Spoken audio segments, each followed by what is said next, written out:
Shalom. Selamat malam Bapak Ibu Saudara yang terkasih di dalam Tuhan.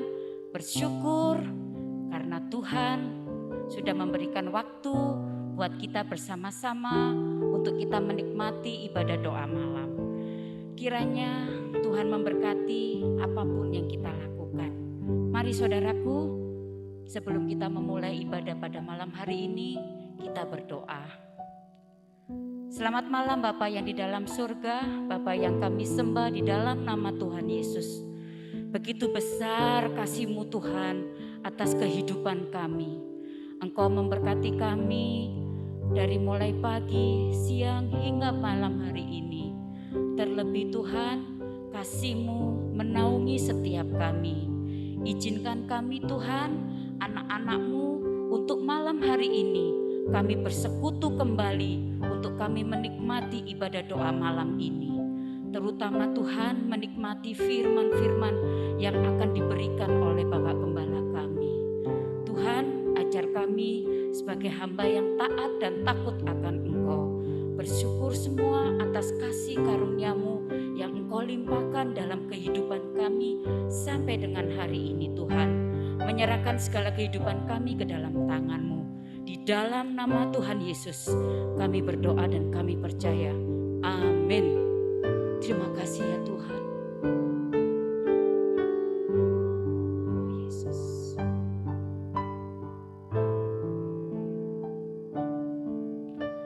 Semusim berlalu, namun Kau selalu pelihara aku. Kasih dan setiamu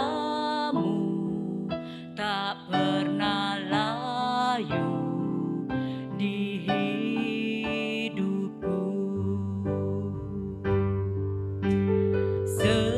Semusim berlalu, namun Kau selalu pelihara aku. Kasih dan setiamu tak pernah layu di hidupku. Lebih luas dari samudra kebaikan-Mu Bapa takkan habis di hidupku.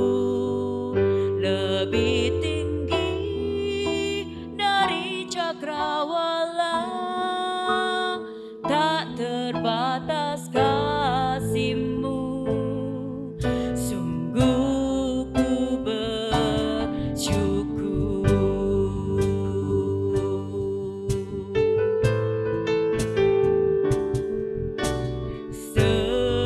Semusim berlalu, namun Kau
takkan habis di hidupku, lebih tinggi dari cakrawala, tak terbatas kasih-Mu. Sungguh ku bersyukur, lebih luas dari samudra kebaikan-Mu Bapa, takkan habis di hidupku, lebih tinggi dari cakrawala, tak terbatas kasih-Mu. Sungguh ku bersyukur, tak terbatas kasih-Mu. Sungguh ku bersyukur, tak terbatas kasih-Mu. Sungguh ku bersyukur.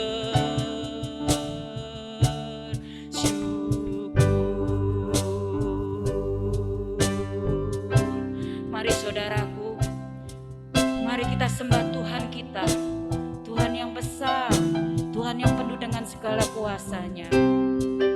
Haleluya.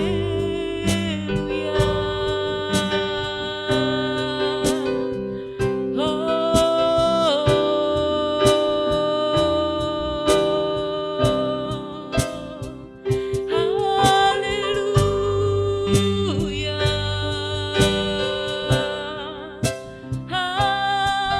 Haleluya. Haleluya.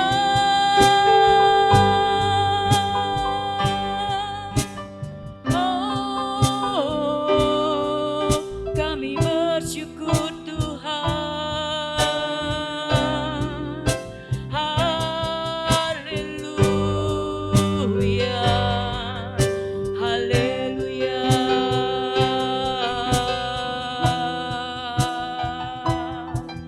Haleluya. Haleluya.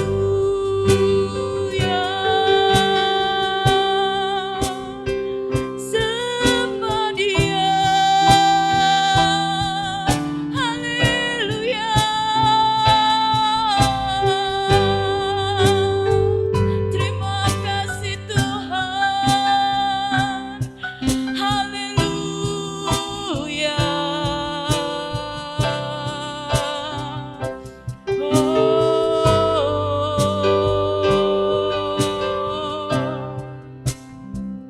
Kami bersyukur Tuhan. Haleluya.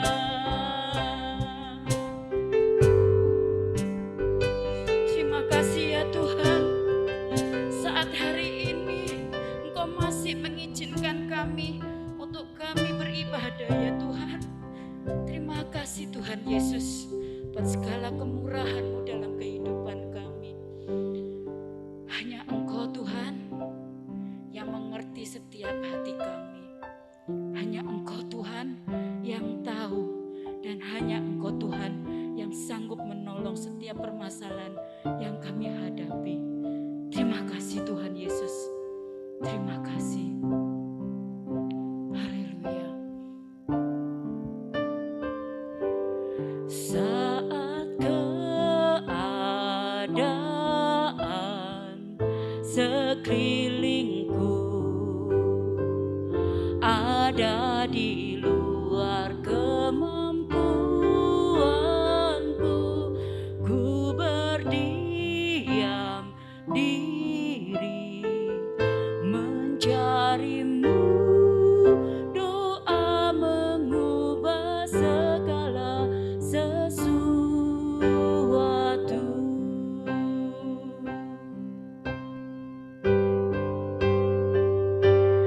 Saat kenyang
kekuatan kami hanya di dalam doa Tuhan. Hanya kekuatan doa. Kami percaya dengan berdoa Tuhan menjamah, Tuhan melihat dan mendengar setiap apa yang menjadi keluhan kami Tuhan. Bersyukur Tuhan buat kasih-Mu sampai dengan hari ini. Terima kasih ya Tuhan Yesus. Terima kasih Yesusku. Terima kasih Tuhan. Betapa besarnya Engkau Tuhan. Betapa kuatnya Engkau Tuhan. Kami takjub dan kami kagum buat karya-Mu dalam kehidupan kami ya Tuhan. Haleluya.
Sebagai ucapan syukur kami Tuhan, karena kami kagum buat karya-Mu dalam hidup kami. Ku kagum hormat akan Engkau, ku kagum hormat akan Engkau. Yang layak dipuji,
kasih Tuhan. Inilah bentuk ucapan syukur kami. Kami telah memuji dan membesarkan nama-Mu ya Tuhan. Tolong kami, jemaat-Mu semua Tuhan. Kiranya kami, Engkau memberkati atas setiap apa yang kami kerjakan. Memberkati Bapak Gembala kami yang akan menaburkan benih firman bagi kehidupan kami selanjutnya. Kami percaya apapun yang beliau tabur melalui firman-Mu itu menjadi kekuatan dalam kehidupan kami. Menyerahkan segala kehidupan kami, masa depan kami, apapun yang kami kerjakan, kami percaya Tuhan membuat kami semakin baik dan semakin baik. Tolong kami Tuhan memberikan kekuatan iman kami. Di dalam nama Tuhan Yesus kami berdoa, haleluya, amin. Shalom, kita bertemu kembali dalam Bible Class kita di Kitab Ulangan ya, seri yang ke-82. Ya, kitab ini dimulai dari kitab Kejadian. Bangsa ini telah dipilih oleh Tuhan, ditebus dari Mesir dengan kemah tabernakel yang lengkap dan diinstruksikan dalam waktu 1 bulan untuk hidup dalam kesucian dan dipersiapkan untuk memiliki tanah perjanjian setelah melewati 40 tahun di padang gurun. Jadi Musa akan meninggal sebelum orang Israel masuk tanah perjanjian. Dan kitab Ulangan ini mencatat ya kata-kata terakhir Musa, 4 khotbah Musa yang disampaikan, yang didengar oleh orang Israel generasi baru yang keluar dari Mesir, yang ada sekarang di Moab mau siap menyeberang ya. Nah, kata kunci kitab Ulangan adalah renewal, pembaruan. Mereka harus memperbarui perjanjian Musa yang sudah dinyatakan 40 tahun lalu kepada generasi sebelumnya. Ayat kunci dari kitab Ulangan adalah Ulangan pasal 6 ayat 4 dan 5. Dengarlah hai orang Israel, Tuhan itu Allah kita. Tuhan itu Esa. Kasihilah Tuhan Allahmu dengan segenap hatimu dan dengan segenap jiwamu dan dengan segenap kekuatanmu. Ingat ya, Ulangan adalah pembaruan perjanjian Musa. Walk through the Bible mengatakan ini adalah do it on me. Hukum pertama 40 tahun lalu dan hukum yang kedua di kitab Ulangan ini berjalan bersama-sama. Kita masih di Ulangan pasal 28, masih di khotbah Musa bagian yang ketiga tentang berkat dan kutuk.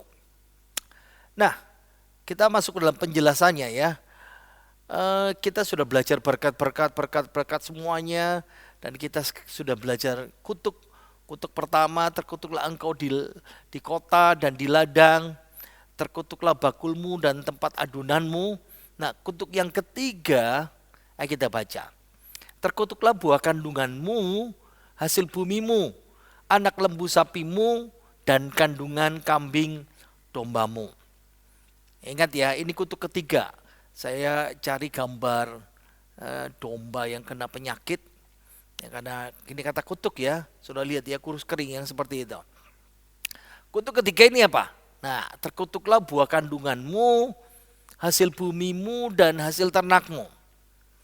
Nah, bicara tentang kutuk ketiga, ingat ya, kutukan ini menggambarkan ya, cara metafora menggambarkan, mengekspresikan kutukan terhadap kesuburan. Baik hasil bumi, hasil kandungan ya manusia maupun ternak, hewan ternak mereka. Ingat, kita mulai dengan anak ya. Saya mulai dengan anak, terkutuklah buah kandunganmu. Nah ingat ya, kalau anak-anak dikutuk, buah kandungan itu dikutuk, berarti yang pertama bisa berarti bahwa mereka mandul, punya anak bisa ya. Nanti kita lihat ya. Tapi kalau mau bicara tentang anak, berarti anak mereka itu akan berkurang jumlahnya dengan drastis. Ingat, kenapa orang Israel hanya 70 orang datang ke Mesir dan dalam 4 generasi Tuhan bikin jadi 2 juta orang. Itu luar biasa, itu diberkati Tuhan. Nah, tapi kutuk ini bicara bahwa anak-anak mereka akan berkurang secara drastis dan ada dalam masalah serius, masalah kesehatan. Mereka sakit-sakitan, mereka tewas kalau berbicara bisa tewas oleh kejadian bencana, perang, binasa, plus kemiskinan dan kekurangan seperti ini. Nah, ini sama juga ya, banyak keluarga tidak mempunyai keturunan. Nah, ingat ya, Kalau tidak punya keturunan itu berarti aib. Orang tuanya mendapat aib, ibunya mendapat aib. Dan keluarga ini dipandang orang sebagai keluarga yang dikutuk oleh Tuhan. Kenapa? Terkutuklah buah kandunganmu. Sudah bisa membahas ya. Nah ini gambaran tanda-tanda fisik daripada kutuk Allah dalam kehidupan mereka seperti itu. Lihat, saya kasih ini gambar anak-anak yang di Yaman yang terkena masalah itu ya. Anak-anak tidak berkembang dan tidak bisa mencapai kedewasaan. Nah kalau anak-anak tidak bisa berkembang, anak-anak tidak bisa mencapai umur dewasa, karena dikutuk oleh Tuhan, macam-macam ya. Bisa sakit seperti tadi itu ya, bisa tewas, bisa binasa. Itu berarti kelanggengan nama keluarga, nama marga, nama klan, nama puak, nama suku. Secara keseluruhan generasi bangsa terancam musnah. Ingat, dalam kitab Bilangan itu kan ada pembagian tanah warisan ya. Nah, kalau kita lihat setiap anak menyandang nama keluarga, menyandang nama marga, puak, suku, mereka dapat warisan. Tiap orang dewasa, tapi kalau seperti ini berarti terkutuklah buah kandunganmu. Our children, our future. Anak-anak kita, generasi penerus kita itu adalah masa depan kita. Kalau Tuhan mengutuk, terkutuklah buah kandunganmu, wow, ini yang terjadi. Sekarang kita bahas kutuk yang berikutnya yang disebut terkutuklah hasil bumimu. Masih kutuk ketiga. Hari ini kita bahas satu kutuk saja ya. Terkutuklah hasil bumimu. Nah, berikutnya tentang hasil bumi ya. Dan hasil utama mereka itu adalah gandum. Ya, saudara lihat gambar ya, biji gandum, bulir gandum, ya, lalu gandum yang menjadi tepung, yang kita sebut tepung terigu sekarang ini ya. Nah itu hasil utama. Sekarang ini lagi perang Rusia melawan Ukraina ya. 50% lebih gandum Indonesia dikirim dari Ukraina. Wah ini menakutkan ya. Kalau berkelanjutan berarti urusan gandum, urusan tepung dan semuanya bermasalah besar itu. Nah, kita balik lagi firman Tuhan. Terkutuklah hasil bumimu. Di negeri Israel nanti di masa depan gandum itu adalah hasil utama mereka. Kalau dikutuk Tuhan itu berarti bahwa mereka akan kekurangan hasil pokok makanan. Karena itu makanan pokok mereka. Wow, ingat ya roti ini, mungkin sudah jadi lapar ya. Ingat ya, karena mutu fisik, mutu kimiawinya, gandum itu membuat roti lebih lezat. Lebih baik ketimbang biji-bijian yang lain manapun juga. Nah itu sebabnya kalau terkutuklah hasil bumimu, wow, itu berarti bagian penting dari jenis makanan Israel itu dikutuk oleh Tuhan.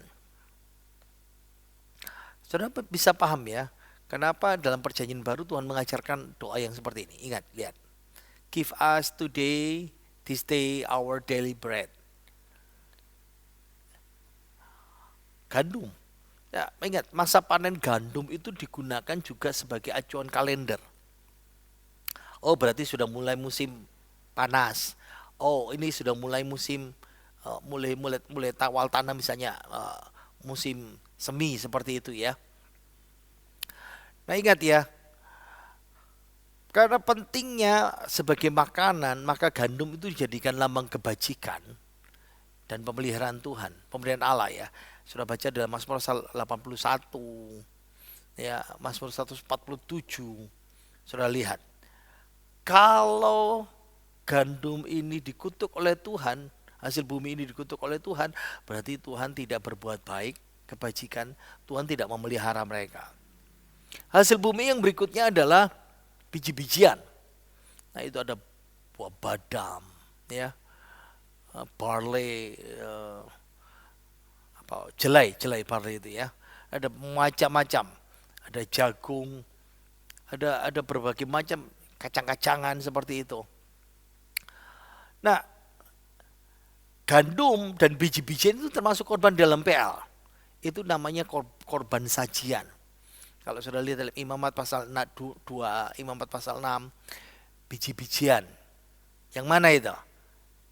Ya ini, termasuk biji gandum, biji jelai dan semuanya ya.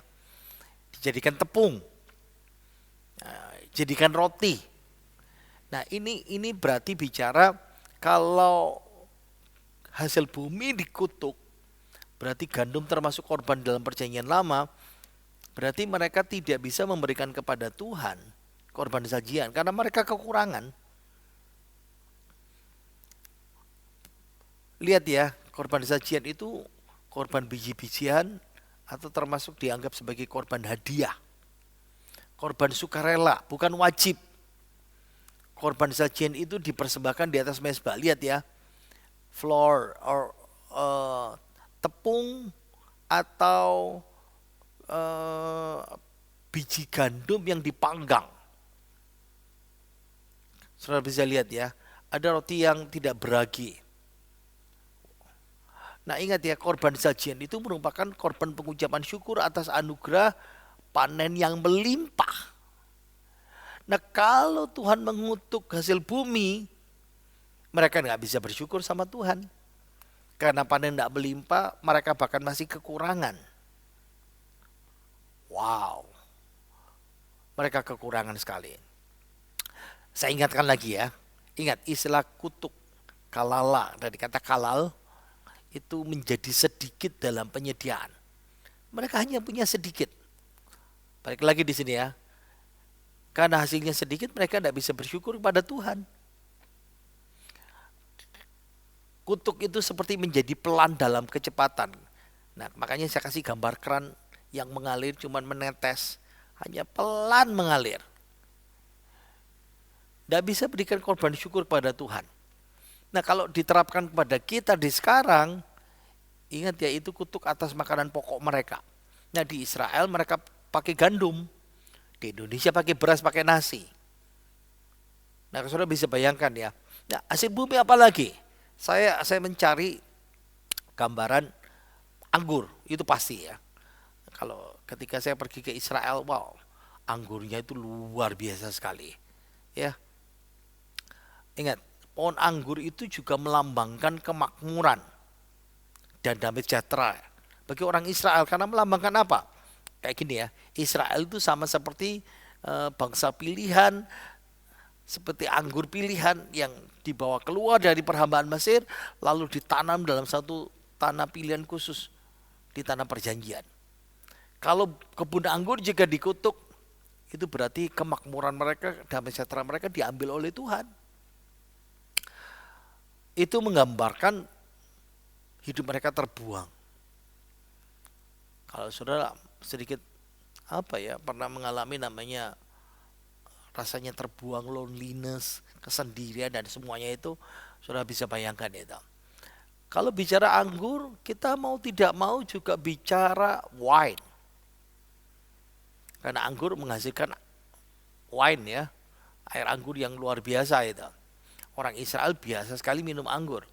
Nah, kenapa? Karena air mereka kadang-kadang kurang baik. Jadi kalau minum air putih biasanya dicampur sedikit anggur untuk supaya air itu menjadi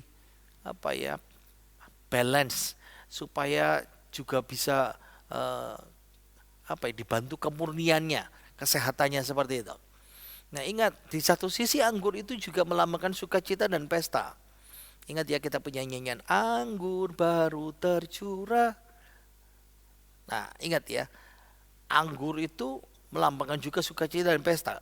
Berarti tidak ada lagi sukacita dan pesta mereka kalau Tuhan mengutuk hasil bumi mereka. Bicara terkutuklah hasil bumimu, kita pasti bicara kebun anggur, ini hasil utama mereka ya. Ingat, anggur itu merupakan bagian penting dalam makanan orang Ibrani. Ya, anggur, minuman tadi itu, apalagi kismis misalnya begitu. Ada bisa juga manisan ya, yang lain ya. Itu sumber yang menjadikan zat besi dan mineral-mineral pokok mereka yang mereka butuhkan. Nah kalau saya ingat ya, anggur itu termasuk harta berharga karena Yesaya mengatakan bahwa ini barang harta berharga yang kena pajak. Nah, kalau zaman sekarang benda yang kena pajak kan barang mewah ya. Nah, meskipun bukan barang mewah, tapi eh, banyak hal yang dipajaki sekarang di Indonesia ya.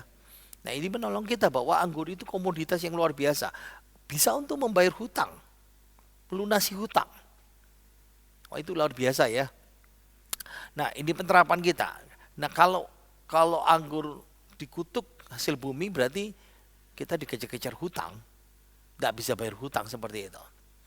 Apalagi sekarang kita bicara bukan buah anggur ya, tapi buah-buahan. Ada banyak jenis buah-buahan lagi yang selain anggur ya. Terbatas waktu kita. Nah, apalagi sayur mayur mereka.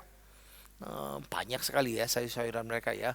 Ada kentang, ya memang ada berbagai buah, paprika dan semuanya yang ada lagi hasilnya ya. Terkutuklah hasil bumimu. Itu termasuk kurma. Nah, sudah lihat ya. Begitu banyak gambar kurma ini. Ini pohon kurma di kota Yeriko. Terkenal sekali sebagai nama kota pohon kurma. Nah, kurma itu baik sekali untuk pencernaan. Masalah jantung, kekurangan darah, anemia, disfungsi seksual, sakit diare, kanker abdomen, kanker perut ya, usus itu.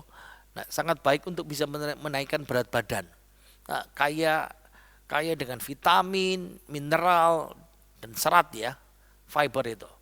Nah, ini kalau dikutuk Tuhan gimana? Padahal kurma itu adalah tanaman yang paling bertahan di tempat-tempat yang sulit itu ya. Nah, buah yang terkenal di sana juga namanya delima. Wow, saudara kan melihat ya, kalau saudara pergi Israel biasanya kita pergi ke suatu tempat, lalu kita akan memeras buah delima, bijinya diperas lalu jadi minuman seperti itu. Dari sarinya bisa dibikin minuman segar, dari bijinya bisa dibuat sirup, bunganya bisa dibikin obat. Nah, saudara bisa bayangkan ya, kalau Tuhan mengutuk ini. Nah, sekarang kita bilang zaitun. Anggur sudah zaitun dan anggur itu dihargai sebagai sumber penghasilan. Kenapa? Karena mereka kalau punya kebun zaitun, punya kebun anggur, itu sumber pendapatan, sumber penghasilan mereka. Betul-betul. Nah, kalau saudara mau tahu buah zaitun itu yang nah ini kan pohonnya ya, ini kan pohonnya. Dari jauh saudara lihat perkebunannya ya. Yang paling dekat pohonnya seperti ini. Tapi kalau dari dekat buah zaitun itu seperti ini. Terkutuklah hasil bumimu. Ingat ya, dalam Zakaria pasal 4 ayat ketiga, pohon zaitun itu melambangkan keberhasilan yang mencakup kelimpahan, di mana Allah menyediakan segala sesuatu untuk keperluan manusia. Kalau Tuhan mengutuk hasil bumi, ini yang terjadi. Berarti ini penerapan buat kita. Penghasilan kita menghilang, dompet kosong. Orang bilang kantong kering ya, seperti itu. Nah, di satu sisi ingat ya, nah ini buah zaitun. Buah zaitun bisa segar, bisa dibikin asam. Biasanya dimakan sama roti. Biasanya kalau makan itu mereka siapkan tempat ya, kayak kita lepek gitu ya. Ada zaitun hitam, ada zaitun yang hijau ini. Ya, orang Indonesia kurang menyukainya ya. Biasanya kalau bisa dicampur juga dengan salad. Jujur aja agak asam-asam, kita bilang sepet-sepet gitu ya, aneh-aneh gitu ya. Oke. Zaitun bisa dibikin sebagai minyak. Ingat ya, minyaknya, nah itu bijinya tadi itu ya. Bijinya yang seperti ini, ya biji ini kalau sudah merah, ya, sudah lihat yang merah ini. Nah, lalu kalau dipres, keluar minyak seperti ini. Nah, minyaknya buat apa saja? Merias kepala. Kalau sudah lihat ya, Tuhan Yesus pernah berkata, kalau engkau berpuasa, minyakilah kepalamu. Diminyaki dengan minyak zaitun. Ya kalau kalau seperti orang desa dulu kan pakai minyak kletek itu ya, minyak kelapa ya. Nenek-nenek zaman dulu itu ya. Minyak zaitun itu sebagai bahan bakar. Kalau saudara masih ingat 5 garis bodoh, 5 garis bijak, kehabisan minyak sebagai lampunya itu bahan bakar. Minyak zaitun juga sebagai obat, salep, ya, campuran obat. Kalau saudara masih sedikit ingat perumpamaan tentang orang yang dirampok dalam perjalanan dari Yerusalem turun ke Yeriko, lalu lewat imam, lewat orang Lewi, lalu lewat orang Samaria, lalu orang Samaria membantu dia. Dibalutnya luka-lukanya, diobatinya, disiram dengan minyak. Itu minyak zaitun itu. Nah, minyak zaitun itu sebagai campuran makanan ya. Ingat ya, buat masakan-masakan itu seperti itu. Nah, penerapannya gitu buat kita ini apa? Wow, kalau semua hasil bumi itu ndak ada, berarti stok barang langka. Seperti supermarket sekarang ini. Itu berarti tanda inflasi sudah mulai meroket. Ingat ya, kalau di Indonesia kita cuma terjadi satu ini. Nah ini, cari minyak goreng ya. Cari minyak ya, minyaknya hilang. Sama kayak doi yang menghilang. Pas lagi sayang-sayangnya. Oh, buah ara. Nah kalau saudara masih ingat, saya waktu dulu pernah bagi-bagi buah ara kan di gereja pulang dari Israel. Ya kalau buah aranya ada di sini ini, nah pohonnya seperti ini. Nah, kalau jadi manisan, ya ini yang saya bawa ya, yang jadi manisan itu, yang dikeringkan itu. Ingat ya, buah ara termasuk buah asli Palestina, kayak anggur sama zaitun. Dan buah ara, anggur, zaitun itu dihubungkan dengan janji Allah tentang kemakmuran. Kalau buah ara dia menghilang, berarti kemakmuran tidak ada lagi. Itu yang dikutuk Tuhan. Kutuk ketiga bagian ketiga, terkutuklah kandungan kambing dombamu. Nah, memiliki domba yang jumlahnya luar biasa ya, itu menandakan bahwa engkau orang makmur. Ingat ya, orang Israel, orang Palestina, kebanyakan mereka peternak. Kalau saudara masih ingat ketika Yusuf berpesan kepada kakak-kakaknya, nanti kalau ditanya Firaun, waktu mereka tiba di Mesir, nanti kamu akan kutempatkan di tanah yang subur namanya Goshen. Nanti kalau kamu ditanya apa kerjaanmu, kami peternak. Sejak dulu kakek nenek moyang kami adalah peternak. Dan memang kami nggak bohong, Abraham juga peternak. Nah ingat ya, domba itu dihitung sebagai aset, kekayaan. Terkutuklah kandungan kambing dombamu, berarti apa yang dikutuk Tuhan? Asetnya. Nah ini kambing yang sedang, ini domba yang sedang hamil. Ayo saya tanya saudara, tahu enggak domba sekali beranak berapa ekor? Bagaimana siklus beranaknya? Ingat ya, domba betina hamil dalam kurun waktu 5 bulan. Hanya 5 bulan. Dan ketika melahirkan minimal 1 sampai 3 kali domba. Bisa 3 domba dalam 1 kali melahirkan. Wow.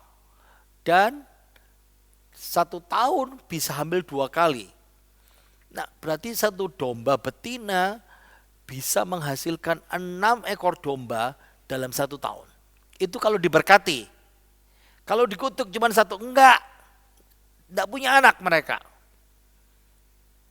Terkutuklah kandungan kambing dombamu. Ngeri sekali. Nah, bicara soal kambing sekarang. Kambing sekali beranak berapa ekor? Rata-rata bisa 1 sampai 5 dalam 1 kali kehamilan. Nah, sudah tahu lihat ya. Ini lihat kandungannya kambing ini. Ini rekor terbesar.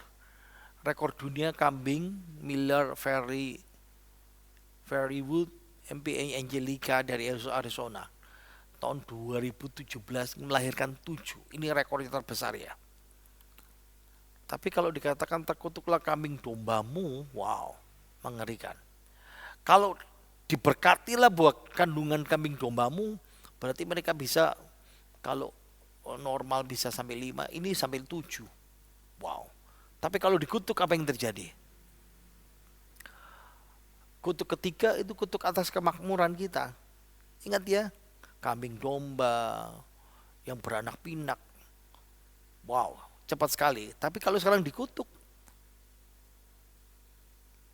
rumah kita, kekayaan kita, tabungan kita. Kalau sekarang kan emas, investasi macam-macam ya.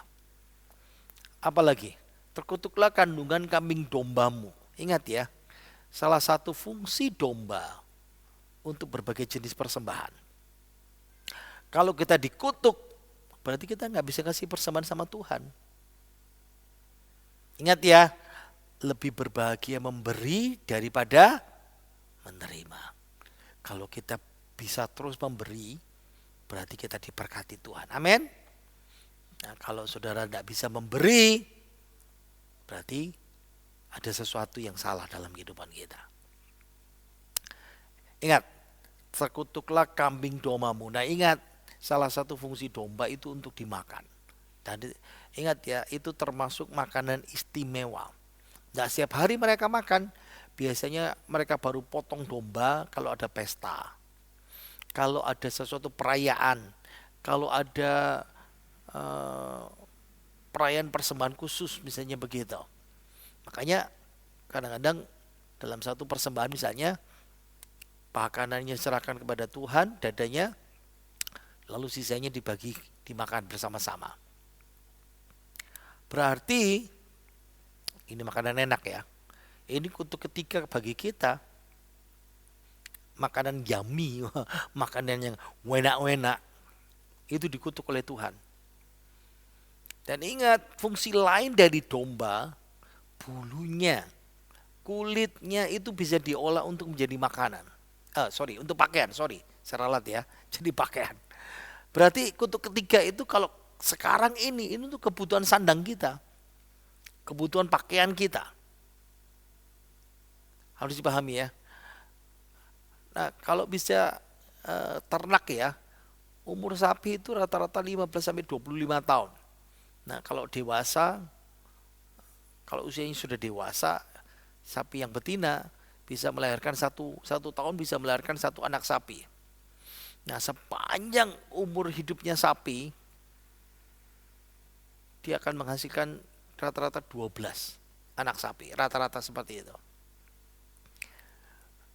Terkutuklah lembu sapimu. Wow. Sampai mereka tidak menghasilkan. Saudara lihat ya di sini ya. Peternak sapi di Sleman, Yogyakarta punya sapi yang bisa melahirkan kembar 3 anaknya. Nah, 1 anak itu biasanya harganya 7-8 juta. Nah, karena kembar 3, 1 anak kembarnya itu 1 anak saja ditawar 15 juta. Kenapa? 2 kali lipat.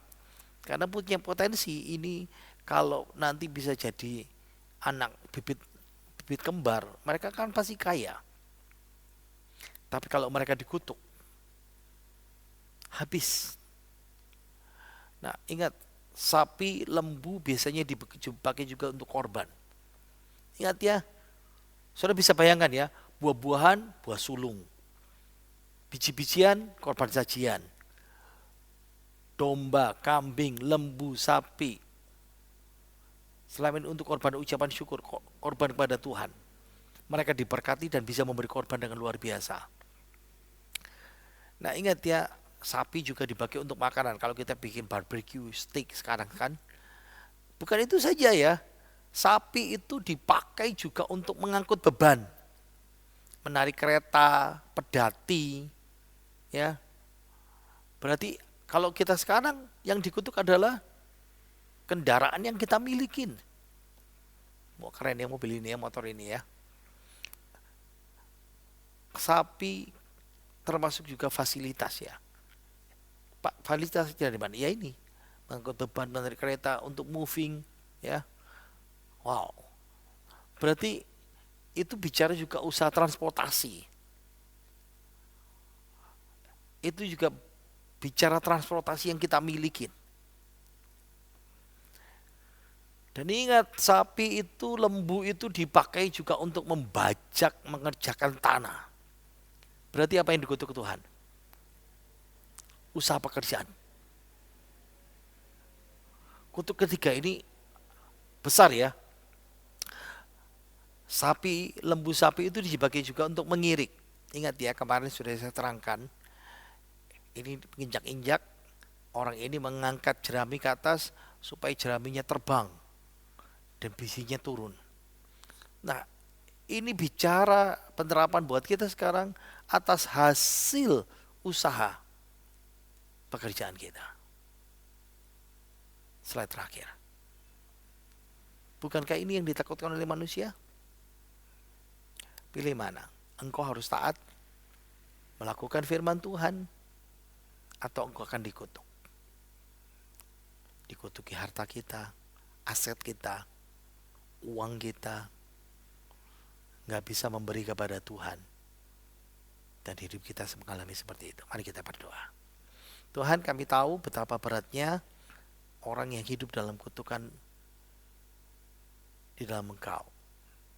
Dan kalau kami mengalami hal-hal yang seperti ini dalam kehidupan kami, kiranya Kau mengampuni kami dan membawa kami, mengingatkan kami kembali untuk kembali kepadamu. Menyesali dosa kami, merenungkan di mana kami harus bertobat dan kembali. Memperbaharui hidup kami, menyelesaikan persoalan kami di dalam Engkau. Dan kami tahu Tuhan, kami tidak akan kembali kepada dosa itu. Biar kami boleh belajar akan kebenaran firman-Mu yang menolong kami untuk bisa paham bahwa Engkau Allah yang luar biasa. Mari kita berkatakan, kita terima berkat dari Tuhan kita sendiri. Kiranya rahmat sejahtera dari Allah Bapa kita dan kasih yang pada Tuhan Yesus Kristus dan bersama Roh Kudus, minta saudara dan saya mulai sekarang sampai selama-lamanya. Diberkati hidup kita, usaha pekerjaan kita, kesehatan kita, anak cucu menantu kita, mulai hari ini dan sampai selama-lamanya. Dalam nama Tuhan Yesus, dan kita semua yang percaya berkata, amin. Jangan lupa berikan persembahan. Tuhan Yesus berkati kita semuanya.